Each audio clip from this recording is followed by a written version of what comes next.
మన ప్రభువును రక్షకుడైన యేసుక్రీస్తు నామములో కల్వరి కుటుంబం తరపున మీ అందరికీ హృదయపూర్వక వందనాలు తెలియజేస్తూ ఉన్నాం.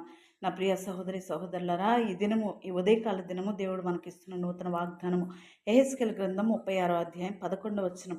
మునుపటి కంటే అధికమైన మేలు మీకు కలుగజేసేదను. నా ప్రియ సహోదరి సహోదరులారా, మునుపటి కంటే ఇదివరకు మీ స్థితి కొద్దిగా ఉండవచ్చు, కానీ దేవుడు దాన్ని తుదకు గొప్ప రీతిలో ఆశీర్వదించబోతున్నాడు అని ఈ వాగ్దానం ద్వారా మనం తెలుసుకుంటూ ఉన్నాం.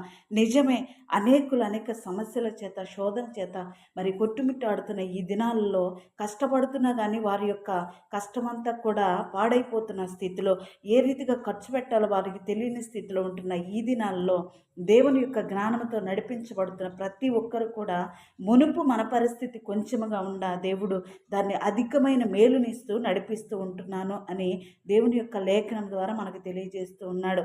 కనుక పూర్వము మన స్థితి కొద్దిగా ఉన్నా, పూర్వం మన స్థితి ఏది పరిస్థితి బాగలేదు అని ఉన్నా, దేవుడు ఆ పరిస్థితిలోనే, కృంగిపోయిన స్థితిలోనే, లేవలేని స్థితిలోనే, ఆర్థిక బంధకాలలో ఉన్న నిన్ను దేవుడు ఉన్నతంగా ఆశీర్వదించడానికి నీ ముందు ఈ వాగ్దానాన్ని నుంచి ఉండగా, ఈ వాగ్దానాన్ని మీరు ఎత్తిపట్టండి. ఈ దినమంతా ప్రార్థన చేయండి, అనేకులకు షేర్ చేయండి. దీన్ని చేయడం ద్వారా మీ కుటుంబం దేవుని యొక్క కృపకు ప్రతి ఒక్కరు పాత్రలవులాగున, దేవుడు సహాయము చేయలాగున ప్రార్థించండి. దేవుని సన్నిధిలో మోకరించండి. ప్రతినిత్యం ప్రభు నన్ను ఆశీర్వదిస్తాను అన్నావు కదా, ఈ వాగ్దానాన్ని ముందు పెట్టుచు ఉన్నానని ప్రార్థన చేయండి. ప్రార్థన. పరిశుద్ధ గొప్ప దేవాన్ని పరిశుద్ధనామనకు వందనాలు. ఇదిగో ప్రభు, మీరు ఇస్తున్న ఇంత మంచి వాగ్దానాన్ని మేము ఎత్తిపడుచు ఉన్నాం.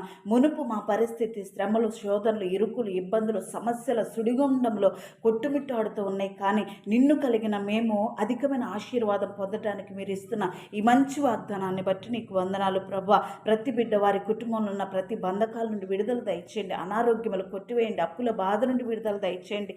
ఆర్థిక బంధకాల నుండి విడుదల. నువ్వెంతైనా నమ్మదగిన దేవుడవు గనుక నమ్మదగిన కార్యాలు ప్రతి కుటుంబం పట్ల జరిగించి, కృప చూపించి, ఆశీర్వదించి, దీవించమని ఉన్నతమైన దేవుడవు నీవే గనుక నీ ఉన్నత కార్యాలు ప్రతి బిడ్డ విషయంలో జరిగించమని నజరేయుడైన యేసు నామములో అడిగి వేడుకుని పొందుకుని ఉన్నాము తండ్రి. Amen, amen. కల్వరి కుటుంబం తరపున మీ అందరికీ హృదయపూర్వక వందనాలు. ఈ వాగ్దానం అనేకులకు షేర్ చేయండి. మీకు దీవెనకరంగా, మీ కుటుంబానికి ఆశీర్వాదకరంగా దేవుడు ఉంచబోతూ ఉండగా ప్రార్థించండి. దేవుని సన్నిధిలో మోకరించి